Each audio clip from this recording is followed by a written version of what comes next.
તો ભારે વરસાદ અને પૂરને કારણે હિમાચલ પ્રદેશમાં અત્યાર સુધીમાં 69 લોકોના મોત નિપજ્યા છે, જ્યારે કે 110 લોકો ઈજાગ્રસ્ત હોવાથી તેમની સારવાર ચાલી રહી છે।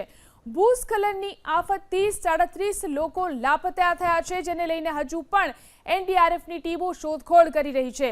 હિમાચલના અનેક શહેરમાં ભારે તબાહી સર્જાઈ, મકાનો, દુકાનો અને ઇમારતોને ભારે નુકસાન થયું, જેને લઈ રાજ્યમાં અત્યાર સુધીમાં 700 કરોડ રૂપિયાના નુકસાનનો અંદાજ છે।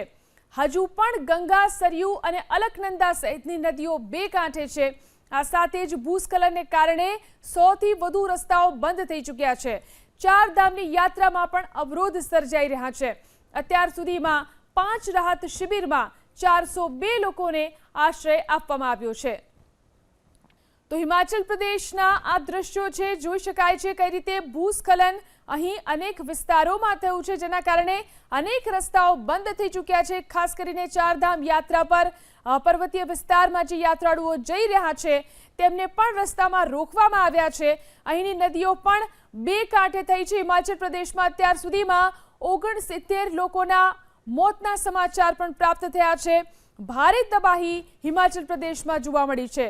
ભૂસ્ખલનના અનેક બનાવો બન્યા છે। અત્યાર સુધીમાં ભૂસ્ખલન અને પૂરને કારણે 700 કરોડનું નુકસાન થઈ ચૂક્યું છે।